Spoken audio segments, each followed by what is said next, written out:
Hello everyone, मैं हूँ राखी और आप देख रहे हैं वेदांता क्लासेस। तो आज हम लोग कुछ नया सीखेंगे और क्या सीखेंगे तो सीखेंगे इलेक्ट्रॉनिक कॉन्फ़िगरेशन। सबसे पहले हम लोग इलेक्ट्रॉनिक कॉन्फ़िगरेशन सीखने से पहले उसके एटम्स के विषय में जानेंगे। फिर एटम्स के बाद फिर हम लोग क्या सीखेंगे एलिमेंट, और इलेक्ट्रॉनिक कॉन्फ़िगरेशन किसका सीखेंगे तो एलिमेंट्स का सीखेंगे। तो सबसे पहले देख ले एटम क्या होता है। एटम का सब एटॉमिक पार्टिकल्स क्या होते हैं, कुछ ये एटम थ्योरी दिया गया है। फिर एटम का खोज किसने किया, सेल्स, ऑर्बिट, न्यूक्लियस, ये सारा कुछ पहले हम लोग जानेंगे। उसके बाद क्या करेंगे हम लोग इलेक्ट्रॉनिक कॉन्फ़िगरेशन जानेंगे। ठीक है, तो सबसे पहले हम लोग जानते हैं एटम्स के विषय में, उसका सब और एटॉमिक पार्टिकल। फिर सेल जानेंगे, सब सेल जानेंगे, और ये सारा के बाद फिर इलेक्ट्रॉन क्या होता है, एटॉमिक नंबर क्या होता है, एटॉमिक वेट क्या होता है, इलेक्ट्रॉन कैसे फाइंड करते हैं, ये सारा कुछ आज के क्लासेस में हम लोग सीखेंगे।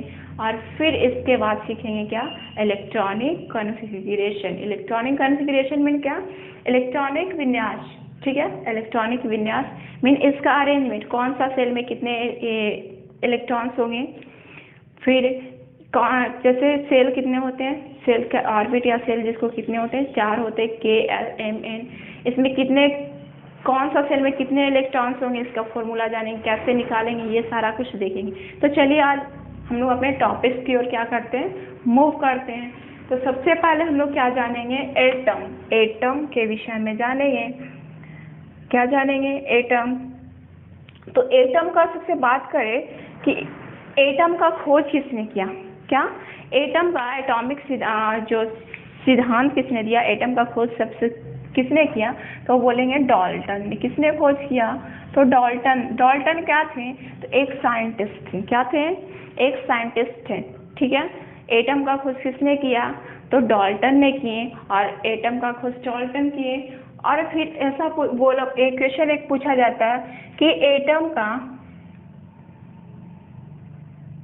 रेडियस क्या होता है। क्या एटम का रेडियस आपसे पूछ लिया जाता है, या तो बोलेंगे हम लोग रेडियस ऑफ एटम, तो 10⁻⁻10 मीटर होता है। और 10⁻⁻10 मीटर को क्या बोलते हैं, 1 एंगस्ट्रम बराबर कितना होता है, 1 एंगस्ट्रम इक्वल टू होता है 10⁻⁻10 मीटर। नहीं बोल सकते ये क्या है, 1 एंगस्ट्रम। और एंगस्ट्रम को हम लोग ऐसे इंडिकेट करते हैं। ठीक है, इसको लिखना चाहेंगे तो लिख लेंगे 1 एंगस्ट्रम। ठीक है, सेकेंड क्या है, देखेंगे हम लोग रेडियस ऑफ न्यूक्लियस। न्यूक्लियस क्या होता है वो भी जानेंगे। तो न्यूक्लियस क्या होता है, इसका वैल्यू होता है 10⁻⁻15 मीटर, और इसको बोलते हैं 10⁻⁻50 मीटर का वैल्यू होता है 1। इसका वैल्यू क्या होता है 10⁻⁻15 मीटर, मीन 10⁻⁻50 मीटर। ये क्या हो गया, रेडियस ऑफ एटम 10⁻⁻10 मीटर, और रेडियस ऑफ न्यूक्लियस कितना हो गया 10⁻⁻10 मीटर। अब देखते हैं कि एटम क्या होता है, न्यूक्लियस क्या होता है, ऑर्बिट्स क्या होते हैं। तो सबसे पहले इसका क्या होते हैं, एटम का 3 सब एटॉमिक पार्टिकल्स होते हैं। क्या, एटम्स का 3 सब एटॉमिक पार्टिकल्स होते हैं। और वो क्या होता है, एक होता है आपका इलेक्ट्रॉन। क्या होता है, इलेक्ट्रॉन। सेकेंड क्या होता है आपका प्रोटॉन, और थर्ड क्या होता है आपका न्यूट्रॉन। क्या होता है, एटम का 3 सब एटॉमिक पार्टिकल होते हैं। क्या क्या, इलेक्ट्रॉन, प्रोटॉन और क्या न्यूट्रॉन। अच्छा, अब ये पूछा जाएगा कि इलेक्ट्रॉन का खोज किसने किए, तो इलेक्ट्रॉन का खोज किए जे थॉमसन ने। किसने किया, तो जे थॉमसन ने इलेक्ट्रॉन का खोज किया। कब किए, तो कब किए 1897 में किए। इलेक्ट्रॉन का खोज जे थॉमसन ने कब किए, तो किए 1897 में। अब देखें, फिर देखिए प्रोटॉन, यहाँ पे हम लोग कॉलम बना लेंगे। प्रोटॉन का खोज किसने किया, तो गोल्डस्टीन ने। किसने, गोल्डस्टीन ने। कब किए, तो 1886 में। क्या, 1886 में। और इसकी बात करें न्यूट्रॉन का खोज, तो इसका खोज किया जेम्स चैडविक। किसने, जेम्स चैडविक ने। कब किए, तो 1932 में। अब सबका इलेक्ट्रॉन का खोज जे थॉमसन, प्रोटॉन का गोल्डस्टीन, न्यूट्रॉन का जेम्स चैडविक। कब? तो इलेक्ट्रॉन का खोज 1897 में, प्रोटॉन का 1886 में और न्यूट्रॉन का 1932 में। ये तो प्रोटॉन का खोज किए, बट नेम किसने दिया? प्रोटॉन का नेम प्रोटॉन किसने दिया? तो वो दिए थे रदरफोर्ड। किसने दिए थे? रदरफोर्ड। ठीक है, क्या किसने दिए थे? रदरफोर्ड। अब देखिए, एक चार्ज वर्ड आता है, एक चार्ज वर्ड आता है। अब पूछा जाता है कि इलेक्ट्रॉन पे कितने चार्ज होते हैं। चार्ज एक वर्ड आता है, पूछा जाता है कि इलेक्ट्रॉन का चार्ज कितना होता है, प्रोटॉन का चार्ज कितना होता है, फिर न्यूट्रॉन का चार्ज क्या होता है, और ये सारा का चार्ज देखेंगे तो चार्ज इलेक्ट्रॉन क्या होता है? नेगेटिवली चार्ज पार्टिकल होता है। इलेक्ट्रॉन क्या होता है? नेगेटिवली चार्ज पार्टिकल होता है, और इसका वैल्यू होता है माइनस में 1.6 इंटू 10⁻⁻19 कूलम। 19 कूलम। कूलम क्या है? तो चार्ज का एसआई यूनिट है। फिर देखिए प्रोटॉन का, तो प्रोटॉन जो होता है वो पॉजिटिव चार्ज पार्टिकल होता है। क्या? पॉजिटिव चार्ज पार्टिकल होता है, और इसका वैल्यू क्या होता है? प्लस में 1.6 इंटू 10⁻⁻19 कूलम। और न्यूट्रॉन की बात करें तो इसका वैल्यू होता है 0 कूलम, मीन्स चार्ज लेस होता है। क्या बोलेंगे इसको? ये चार्ज लेस होता है। क्या? ये चार्ज लेस होता है। ठीक है, क्या क्या देखें? खोज किसने किया, कब किए, और फिर देख रहे हैं चार्ज। अब इसका मास की बात करें कि इलेक्ट्रॉन का मास क्या होता है। तो इलेक्ट्रॉन का मास क्या होता है? तो इलेक्ट्रॉन का मास 1/84 ऑफ मास ऑफ हाइड्रोजन। किसका?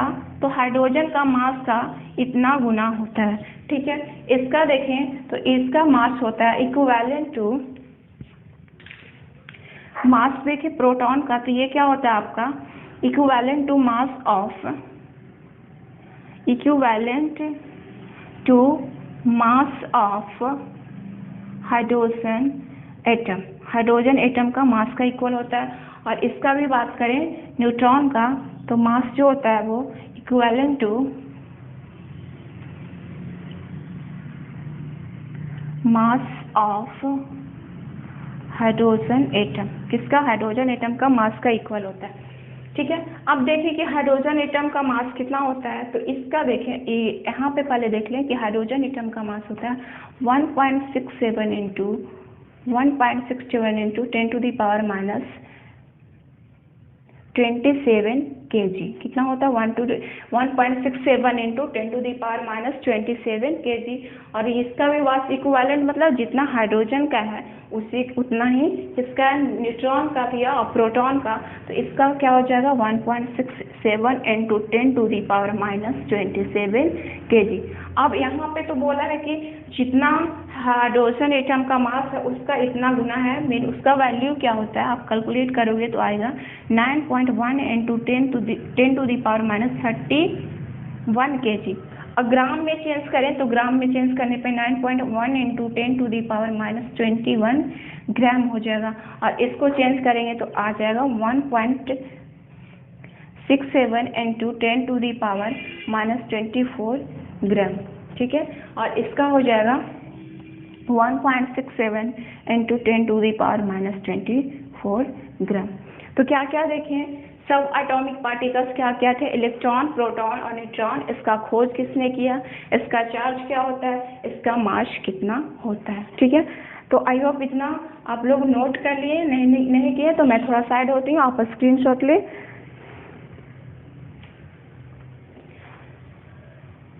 तो अब चलेंगे हम लोग आगे की ओर। इलेक्ट्रॉन, प्रोटॉन और न्यूट्रॉन की बातें कर लिए। एक और भी सब एटॉमिक पार्टिकल होता है जिसको हम लोग बोलते हैं पॉजिट्रॉन। क्या बोलते हैं? पॉजिट्रॉन बोलते हैं। तो देखते हैं,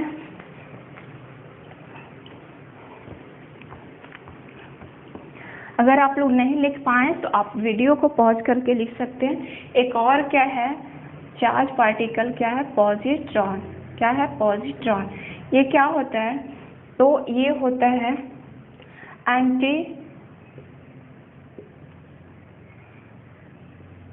एंटी पार्टिकल्स ऑफ इलेक्ट्रॉन होता है। इलेक्ट्रॉन का एंटी पार्टिकल्स होता है, मीन इलेक्ट्रॉन का जस्ट अपोजिट होता है। मीनिंग इसका ये हुआ कि ये भी क्या होता है, पॉजिटिव चार्ज होता है। ये क्या होता है, पॉजिटिवली चार्ज पार्टिकल होता है, पॉजिटिवली चार्ज पार्टिकल होता है। अब देखें तो इलेक्ट्रॉन और प्रोटॉन में हम लोग को डिफरेंस क्या दिखा था, इलेक्ट्रॉन और प्रोटॉन में डिफरेंस दिखा था कि दोनों का चार्ज तो सेम था, चार्ज का जो वैल्यू था वो सेम था, बट चार्ज का अपोजिट था। इलेक्ट्रॉन नेगेटिवली चार्ज था और प्रोटॉन क्या था, पॉजिटिवली चार्ज था। पॉजिट्रॉन की भी बात करें तो ये एंटी पार्टिकल्स है इलेक्ट्रॉन का, और ये भी पॉजिटिवली चार्ज है। तो पॉजिटिवली चार्ज है मीन पॉजिट्रॉन होना, ये प्रोटॉन ही होना चाहिए, लेकिन वो भी ये पॉजिट्रॉन प्रोटॉन, इसका अब इसका खोज की बात पहले कर लें। तो एंडरसन ने किया था, किसने किए थे, एंडरसन किए थे। कब किए थे, तो 1932 में। कब किए थे, 1932 में। अब यहाँ पे ये पॉजिटिवली चार्ज है, प्रोटॉन की भी बात की तो प्रोटॉन क्या था, वो भी पॉजिटिवली चार्ज है।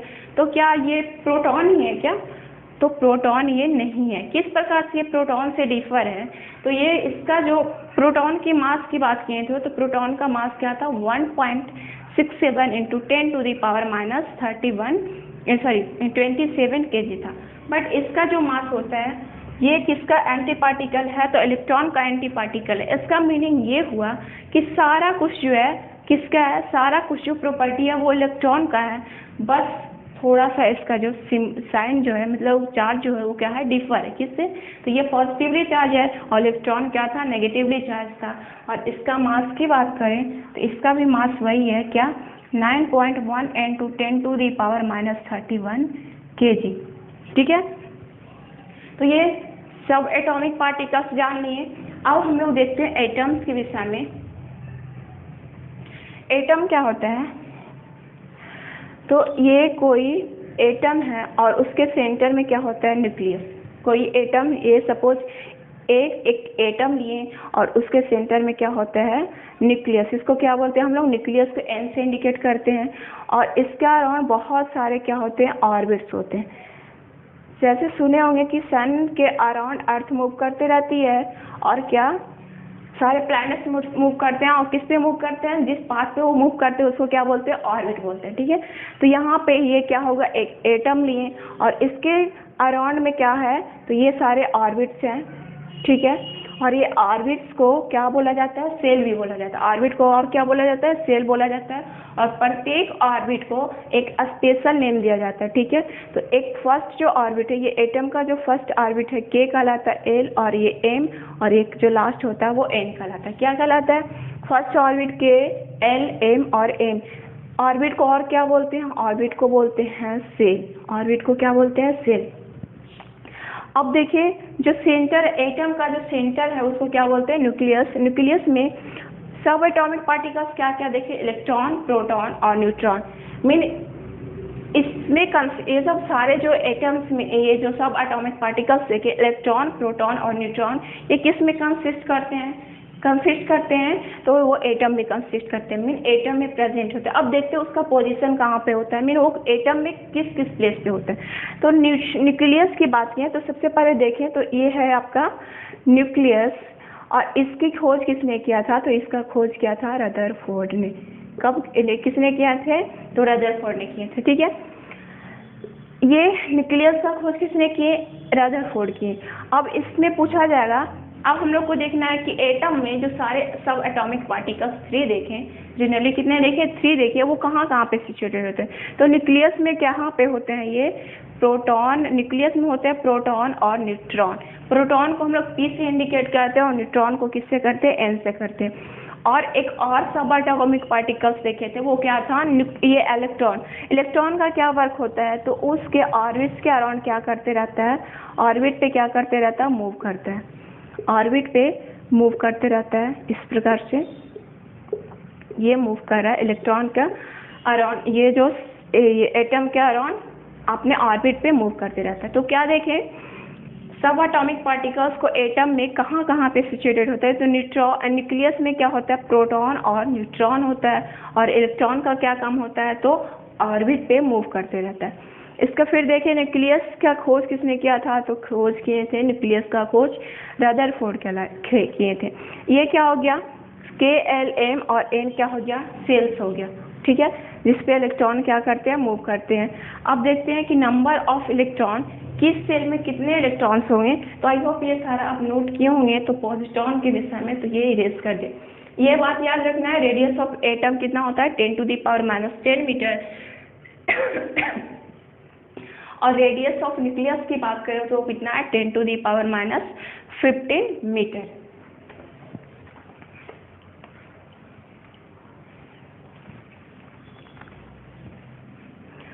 फिर ये देखें कि एटम का खोज किसने किया, तो डाल्टन ने।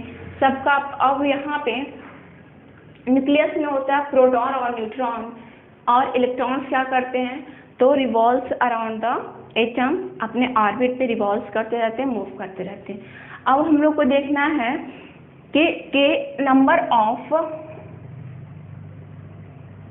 इलेक्ट्रॉन्स इन सेल, किस सेल में कितने इलेक्ट्रॉन्स होंगे। तो इसका एक क्या होता है, फॉर्मूला होता है 2n का स्क्वायर।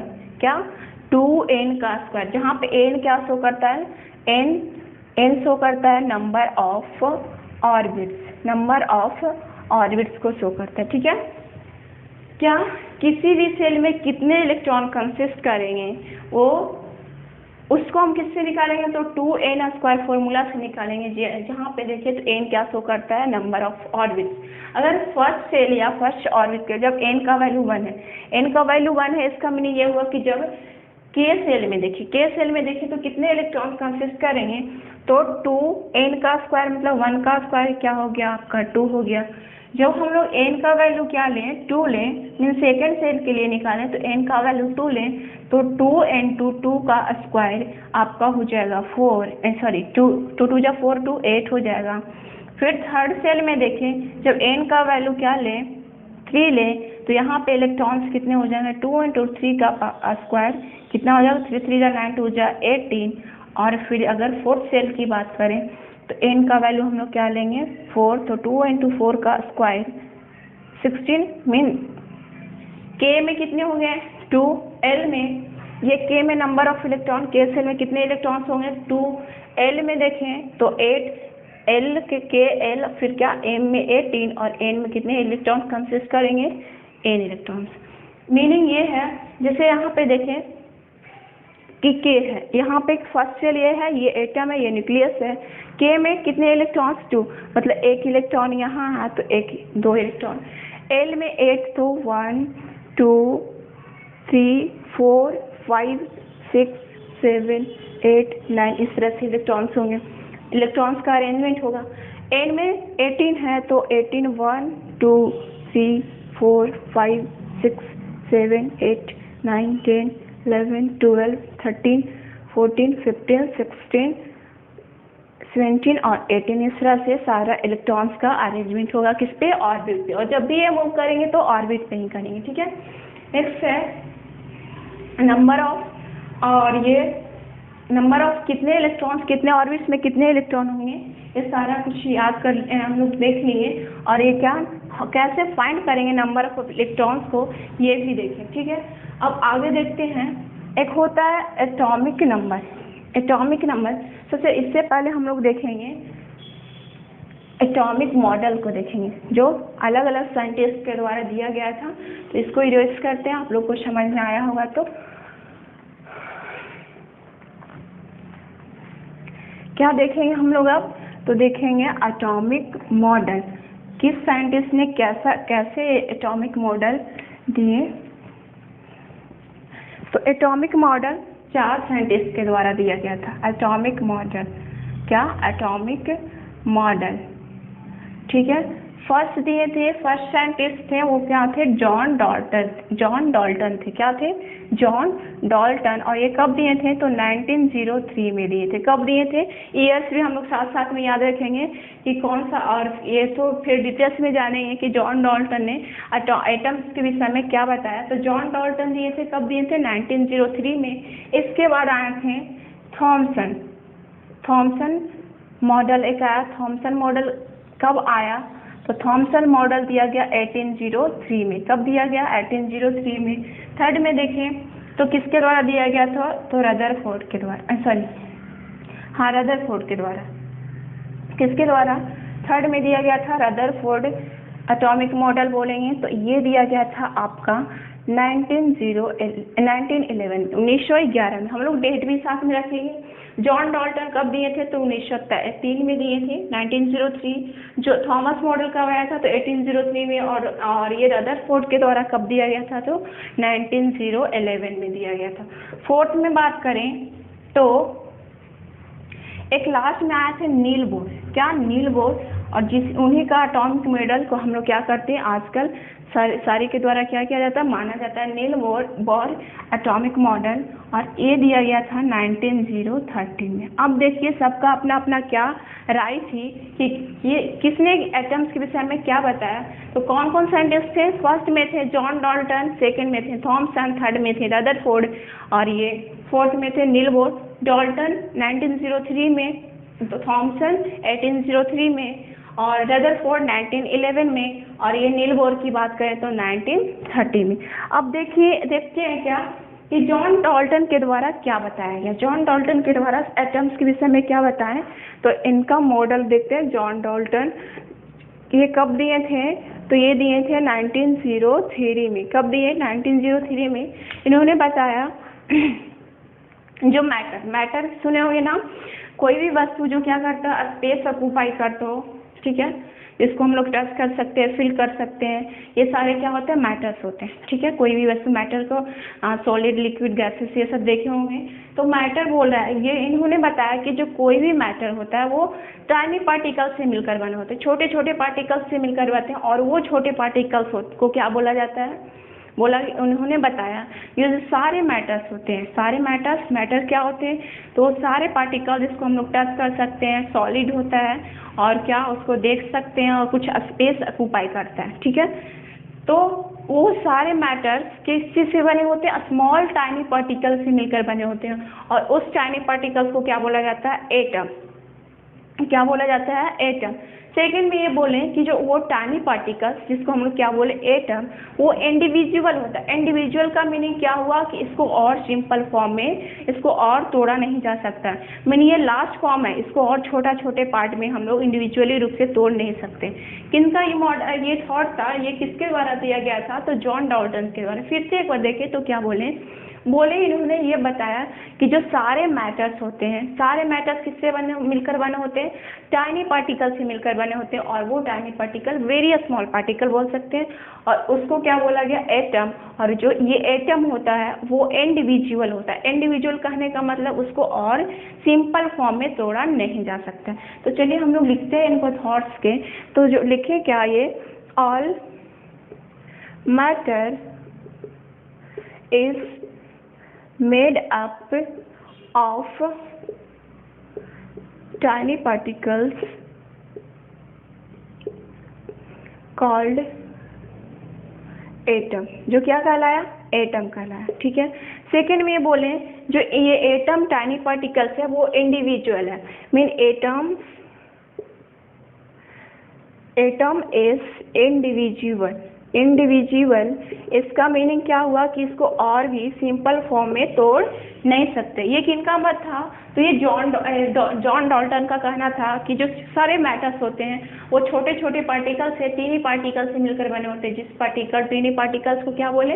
एटम। और एटम जो होता है वो इंडिविजुअल होता है। इंडिविजुअल करने का मतलब उसको और डिवाइड नहीं कर सकते, सिंपल फॉर्म में तोड़ नहीं सकते। अब इनका जो इनके द्वारा जो भी थॉट्स दिया गया एटम्स के विषय में, उसको क्या उसमें कुछ त्रुटियां निकली। तो इसको इम्प्रूव करने के लिए ये कब दिया गया था? तो जॉन डाल्टन के द्वारा दिया गया था 1903 में दिया गया था। क्या? 1903 में। फिर आए थॉमसन। कौन आए? थॉमसन। और इन्होंने देखिए आप क्या बोले, थॉमसन जब आए, कब आए थे? इन्होंने बताया कि ये सेकेंड में कौन? ये 1903 में आया। और सेकेंड में आए आपका थॉमसन मॉडल आया। थॉमसन मॉडल ये कब आया? 1803 में। अब देखिए इनका क्या राय था एटम्स के विषय में। ये आए और बोले कि जो अभी आपको क्या जो जॉन डाल्टन जी बताएं, क्या बताएं कि जो एटम है वो इंडिविजुअल है। ये तो सही बताएं। क्या बताएं? सही कि जो मैटर जो होता है वो टाइनी पार्टिकल से मिलकर बना होता है, उसको हम लोग एटम बोलते हैं, ये सही है। बट जो ये बताएं कि एटम है वो इंडिविजुअल है, वो गलत बता कर गए। क्या इंडिविजुअल है वो गलत बताएं, बोले कि एटम्स को भी क्या किया जा सकता है, सिंपल फॉर्म में तोड़ा जा सकता है। तो ये इनका फर्स्ट राय क्या किए, तो उनको जॉन डाल्टन का एक जो राय दिया गया था एटम्स के विषय में, उसको क्या कर दिए, गलत साबित कर दिए। देखिए गलत साबित कर दिया, बोले कि एटम्स को क्या किया जा सकता है, वो डिविजुअल होता है, उसको और सिंपल फॉर्म में तोड़ा जा सकता है, जिससे को क्या बोलते हैं, एटम का सब एटॉमिक पार्टिकल क्या होता है, इलेक्ट्रॉन, प्रोटॉन और न्यूट्रॉन। मिल इलेक्ट्रॉन, प्रोटॉन और न्यूट्रॉन से मिलकर क्या बनता है, एटम बनता है। तो इन्होंने गलत किसने किया इनका राय को, तो किसने किए, वो किए थॉमसन ने किया क्या कि एटम, उन्होंने बताया किसने, जॉन डाल्टन ने, कि एटम इंडिविजुअल होता है, बट इन्होंने बोला कि एटम क्या होता है, डिविजुअल होता है। तो देखिए क्या बोले, एटम इज डिविजुअल, डिविजिबल, इसको और सिंपल फॉर्म में तोड़ा जा सकता। और क्या बोले, atom consist positively charged particle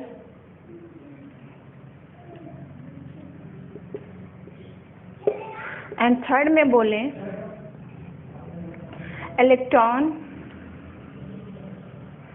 moves around positively charged particle. देखिए अब एक तो राय उनका गलत कर दिया कि एटम्स क्या होते हैं, इंडिविजुअल होते हैं। सेकेंड में इन्होंने बताया फिर से क्या बोला कि एटम्स डिविजुअल है, डिविजुअल मतलब इसको सिंपल फॉर्म में तोड़ा जा सकता है। वो सिंपल फॉर्म का क्या हुआ, तो एटम्स का सब एटॉमिक पार्टिकल वो क्या क्या होते हैं, तो इलेक्ट्रॉन, प्रोटॉन और न्यूट्रॉन। फिर इन्होंने सेकेंड में क्या बताया है कि एटम कंसिस्ट पॉजिटिवली, ये क्या लिखा हुआ है, पॉजिटिवली। एटम में क्या पॉजिटिव चार्ज कंसिस्ट करता है, और जिसको क्या बोलते हैं, पॉजिटिवली चार्ज पार्टिकल कंसिस्ट करता है, पॉजिटिवली चार्ज पार्टिकल कंसिस्ट करता है ये बोले, बट उसका नाम नहीं बताएं कि वो पॉजिटिवली चार्ज पार्टिकल है, वो है क्या, क्या जो पॉजिटिवली चार्ज पार्टिकल है वो है क्या, ठीक है। और फिर बोले कि इलेक्ट्रॉन जो है किसके अराउंड मूव करता है, तो इलेक्ट्रॉन मूव करता है आपका, वो पॉजिटिवली चार्ज पार्टिकल के अराउंड मूव करता है। अब देखिए ये अब फिर कौन आएगा, बता तो दिए कि पॉजिटिवली चार्ज पार्टिकल होता है, और पॉजिटिवली चार्ज पार्टिकल को इलेक्ट्रॉन हम लोग क्या देखें एटम में, वो क्या होता है, प्रोटॉन होता है, क्या होता है, प्रोटॉन होता है, ठीक है। और इलेक्ट्रॉन क्या होता है, नेगेटिवली चार्ज पार्टिकल, जिसका खोज किसने किया था, तो जे थॉमसन ने। अब देखिए ये क्या क्या होता है यहाँ पे, ये बताएं कौन, थॉमसन, कि जो इलेक्ट्रॉन्स में क्या, ये एटम में क्या होता है, पॉजिटिवली चार्ज पार्टिकल, बट उसका नेम नहीं बताएं कि उसका नेम क्या है। फिर क्या होता है, जो पॉजिटिवली चार्ज पार्टिकल अराउंड में क्या होता है, इलेक्ट्रॉन मूव करते हैं। तो हम लोग दो का तो हम लोग देख लिए, जॉन डाल्टन ने क्या बोले, थॉमसन मॉडल में क्या बताया गया। अब देखते हैं रदरफोर्ड पार्टिकल्स, रदरफोर्ड मॉडल्स के विषय में जानते हैं। तो थर्ड क्या था, रदरफोर्ड मॉडल, क्या है, रदरफोर्ड मॉडल।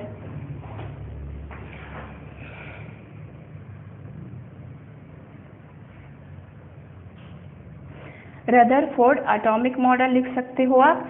अब इन्होंने क्या किया, रदरफोर्ड के अकॉर्डिंग क्या था, तो उन्होंने एक बहुत ही मैलिएबल मतलब आघात वर्ड दिए, जिसको सिंपल फॉर्म में इजीली रूप से, जैसे गोल्ड को क्या करते हैं, गोल्ड तो उसको किसी भी शेप में देना चाहें तो उसको पीट कर को उसको किसी भी शेप में दिया जा सकता है। तो एक क्या लिए, एक मेटल लिए, वो मेटल क्या लिए आप लिए, सोना, गोल्ड फॉइल लिए, गोल्ड फॉइल में लिए, और उससे कि अल्फा कण का, अल्फा पार्टिकल का बॉम्बार्डिंग करवाएं। बॉम्बार्डिंग करवाना मैंने उससे बोल सकते क्रॉस करना, बॉम्बार्डिंग करवाना इसका मीनिंग क्या हो, उससे क्रॉस करवाएं, तो उससे अल्फा। अच्छा अब देखते हैं कि अल्फा पार्टिकल क्या होता है। तो एक रेडियो एक्टिविटी टर्म सुने हुए, रेडियो एक्टिविटी वर्ड का नेम सुनेंगे।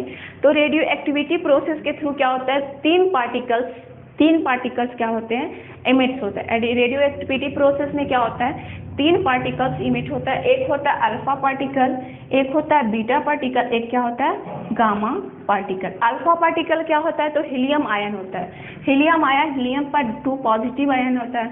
बीटा पार्टिकल क्या होता है, और गामा पार्टिकल क्या होता है, तो बीटा क्या होता है, इलेक्ट्रॉन्स का फ्लो होता है। इलेक्ट्रॉन्स का हम लोग सिंपल में ऐसे इंडिकेट करते हैं, इसका फ्लो होता है। और गामा तो देखें तो इलेक्ट्रोमैग्नेटिक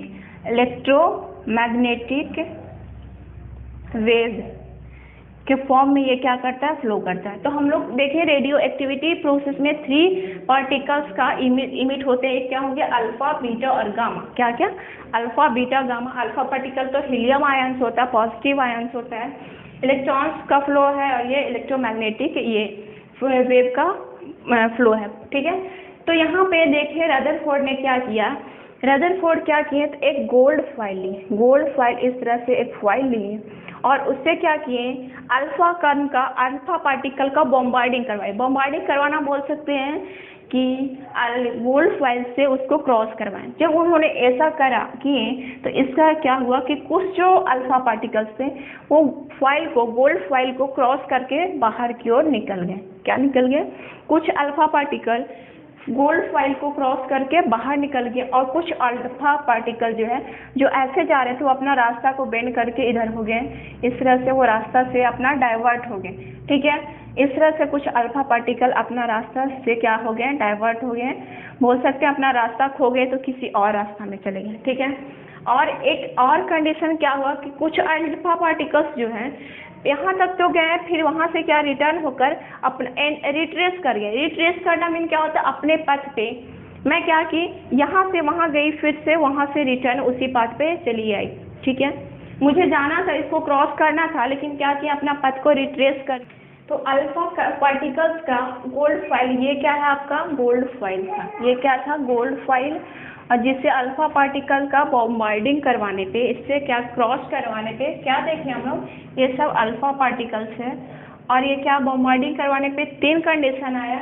क्या आया, फर्स्ट में आया कि कुछ अल्फा पार्टिकल जो अपना पाथ को रिट्रेस कर जा रहे थे। रिट्रेस करना मतलब अपने पाथ पे बैक आ जाना। सेकेंड क्या, कुछ क्रॉस कर जा रहे थे, अपना पाथ से क्या कर गए, क्रॉस कर गए। थर्ड क्या था कि कुछ अपने पाथ से क्या हो गए, डाइवर्ट हो गए, ठीक है। तो अब देखते हैं इसको हम लोग कैसे लिखेंगे। अब जो इनका ये क्या था,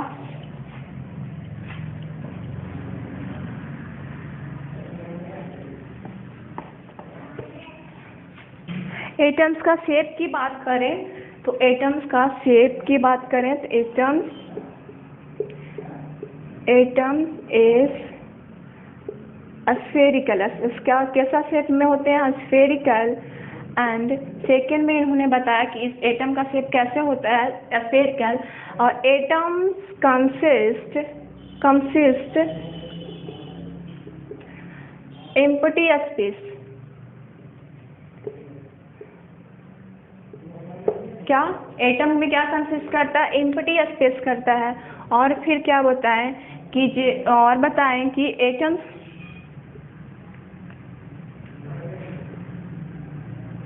न्यूक्लियस ऑफ एटम्स इज क्या होता है, डेंस होता है। अभी बताते हैं ये इसका मीनिंग क्या हुआ। फिर देखिए पहले बताएं कि एटम क्या होता है, स्फेरिकल शेप में होते हैं। एटम्स का शेप कैसा होता है, स्फेरिकल होता है। सेकंड बताएं atom consist empty space. Atom consist empty space mean क्या हुआ, देखिए यहाँ पे जब अल्फा पार्टिकल को क्या किया गया, गोल्ड फॉइल से क्रॉस करवाएं तो कुछ जो पार्टिकल्स हो गया अपने पाथ से रिट्रेस हो गया। मीन यहाँ पे क्या हुआ, अल्फा पार्टिकल क्या था, पॉजिटिवली चार्ज था। अल्फा पार्टिकल क्या है, पॉजिटिवली चार्ज है। और ये क्या है, न्यूक्लियस था। मिडिल में क्या होता है, न्यूक्लियस होता है।